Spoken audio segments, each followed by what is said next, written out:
Les 3 feuilles du serpent. Il y a maintenant fort longtemps que vivait un roi dont la sagesse était connue dans tout son royaume. On ne pouvait rien lui cacher. Il semblait capter dans les airs des nouvelles sur les choses les plus secrètes. Ce roi avait une étrange habitude. Tous les midis, alors que la grande table était desservie, et qu'il n'y avait plus personne dans la salle, son serviteur fidèle lui apportait un certain plat.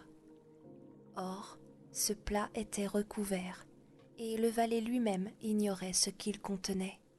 Personne d'ailleurs ne le savait, car le roi ne soulevait le couvercle et ne commençait à manger que lorsqu'il était seul.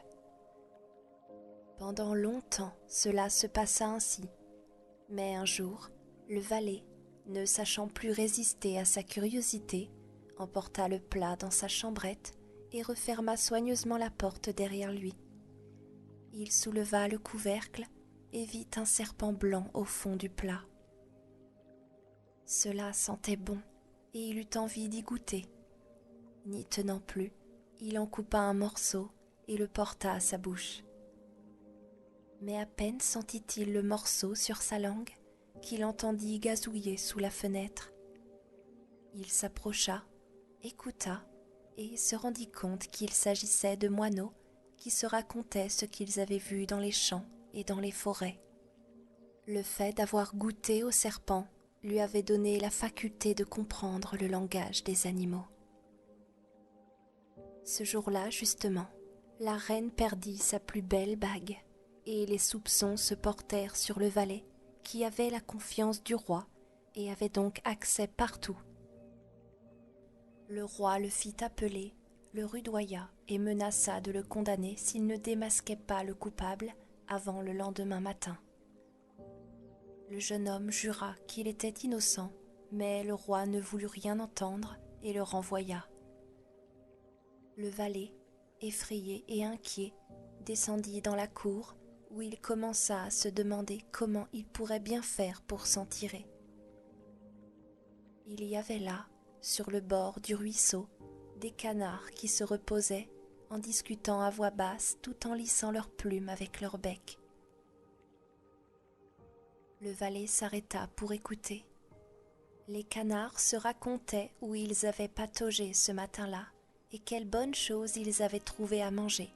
Puis l'un d'eux se plaignit. « J'ai l'estomac lourd, car j'ai avalé par mégarde une bague qui était sous la fenêtre de la reine. » Le valet l'attrapa aussitôt, le porta dans la cuisine et dit au cuisinier « Saigne ce canard, il est déjà bien assez gras. » « D'accord, » répondit le cuisinier en le soupesant. « Il n'a pas été fainéant, et il s'est bien nourri. Il devait depuis longtemps s'attendre à ce qu'on le mette dans le four. » Il le saigna et trouva, en le vidant, la bague de la reine. Le valet put ainsi facilement prouver son innocence au roi. Celui-ci se rendit compte qu'il avait blessé son valet fidèle et voulut réparer son injustice. Il promit donc au jeune homme de lui accorder une faveur et la plus haute fonction honorifique à la cour que le valet choisirait. Le valet refusa tout et demanda seulement un cheval et de l'argent pour la route, car il avait envie de partir à la découverte du monde. Aussi se mit-il en route dès qu'il eut reçu ce qu'il avait demandé. Un jour, il passa près d'un étang où 3 poissons qui s'étaient pris dans les roseaux étaient en train de suffoquer. On dit que les poissons sont muets, et pourtant, le valet entendit leurs complaintes qui disaient qu'ils ne voulaient pas mourir si misérablement. Le jeune homme eut pitié d'eux, il descendit de son cheval et rejeta les 3 poissons prisonniers dans l'eau. Ceux-ci recommencèrent à frétiller gaiement, puis ils sortirent la tête de l'eau et crièrent « Nous n'oublierons pas que tu nous as sauvés, et te revaudrons cela un jour. » Le valet continua à galoper et eut soudain l'impression d'entendre une voix venant du sable foulé par son cheval. Il tendit l'oreille et entendit le roi des fourmis se lamenter. « Oh, si les gens voulaient faire un peu plus attention et tenaient leurs animaux maladroits à l'écart, ce cheval stupide piétine avec ses lourds sabots mes pauvres serviteurs. » Le jeune homme s'écarta aussitôt, et le roi des fourmis cria « Nous n'oublierons pas, et te revaudrons cela un jour. » Le chemin mena le valet dans la forêt, où il vit un père corbeau et une mère corbeau en train de jeter tous leurs petits du nid. « Allez-vous-en, sacripants, croissèrent-ils. Nous n'arrivons plus à vous nourrir, vous êtes déjà assez grands pour vous trouver à manger tout seuls. » Les pauvres petits, qui s'agitaient par terre en battant des ailes, piaillèrent. « Comment pourrions-nous, pauvres petits que nous sommes, subvenir à nos besoins, alors que nous ne pouvons même pas voler? Nous allons mourir de faim. » Le jeune homme descendit aussitôt de son cheval, le transperça de son épée et l'abandonna aux jeunes corbeaux pour qu'ils aient de quoi se nourrir. Les petits s'approchèrent et, après s'être rassasiés, crièrent « Nous ne t'oublierons pas et te revaudrons cela un jour. » Le valet fut désormais obligé de continuer sa route à pied. Il marcha, et, après une longue marche, il arriva dans une grande ville dont les rues étaient très peuplées et très animées. Soudain, un homme arriva à cheval et annonça que l'on cherchait un époux pour la princesse royale, mais que celui qui voudrait l'épouser devrait passer une épreuve difficile et, s'il échouait, il devrait payer de sa vie. De nombreux prétendants s'y étaient déjà essayés et tous y avaient péri. Mais le jeune homme, lorsqu'il eut l'occasion de voir la princesse, fut si ébloui de sa beauté qu'il en oublia tous les dangers. Il se présenta donc comme prétendant devant le roi. On l'emmena immédiatement au bord de la mer et on jeta sous ses yeux un anneau d'or dans les vagues. Puis, le roi lui ordonna de ramener l'anneau du fond de la mer et ajouta « Si tu émerges de l'eau sans l'anneau, les vagues te rejetteront sans cesse jusqu'à ce que tu périsses. » Tous plaignirent le jeune homme et s'en allèrent. Seul, debout sur la plage, le valet se demanda ce qu'il allait bien pouvoir faire. Lorsqu'il vit soudain 3 poissons s'approcher de lui. C'étaient les poissons auxquels il avait sauvé la vie. Le poisson du milieu portait dans sa gueule un coquillage qu'il déposa aux pieds du jeune homme.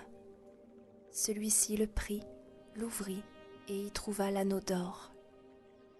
Heureux, il le porta au roi, se réjouissant d'avance de la récompense. Or, la fille du roi était très orgueilleuse, et dès qu'elle eut appris que son prétendant n'était pas de son rang, elle le méprisa et exigea qu'il subît une nouvelle épreuve. Elle descendit dans le jardin, et de ses propres mains, elle répandit dans l'herbe 10 sacs de millet. « Tu devras ramasser ce millet, » ordonna-t-elle, « que ces sacs soient remplis avant le lever du soleil, et pas un seul grain ne doit manquer. »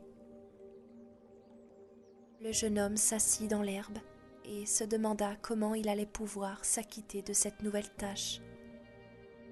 Ne trouvant pas de solution, il resta assis en attendant tristement l'aube et la mort. Or, dès que les premiers rayons de soleil éclairèrent le jardin, il vit devant lui les 10 sacs de millet remplis à ras. Ils étaient rangés les uns à côté des autres et pas un grain ne manquait. Le roi des fourmis était venu la nuit avec des milliers de ses serviteurs, et les fourmis reconnaissantes avaient rassemblé tout le millet avec infiniment de soin et en avaient rempli les sacs. La princesse descendit elle-même dans le jardin et constata avec stupéfaction que son prétendant avait rempli sa tâche. Ne sachant pourtant toujours pas maîtriser son cœur, Plein d'orgueil, elle déclara: Il a su passer les 2 épreuves, mais je ne serai pas sa femme tant qu'il ne m'aura pas apporté une pomme de l'arbre de vie. Le jeune homme ignorait où poussait un tel arbre, mais il décida de marcher là où ses jambes voudraient bien le porter, sans trop d'espoir de trouver l'arbre en question. Il traversa 3 royaumes et il arriva un soir dans une forêt.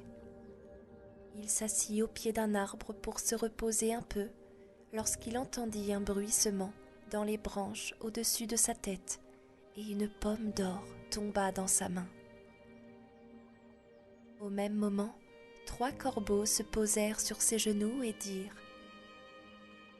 Nous sommes les 3 jeunes corbeaux que tu as sauvés de la famine. Nous avons appris que tu étais en quête de la pomme d'or, et c'est pourquoi nous avons traversé la mer et sommes allés jusqu'au bout du monde où se trouve l'arbre de vie pour t'apporter cette pomme. Le jeune homme, le cœur joyeux, prit le chemin du retour et remit la pomme d'or à la belle princesse qui ne pouvait plus se dérober. Ils coupèrent la pomme de vie en 2, la mangèrent ensemble et, à cet instant, le cœur de la princesse s'enflamma d'amour pour le jeune homme. Ils s'aimèrent et vécurent heureux jusqu'à un âge très avancé.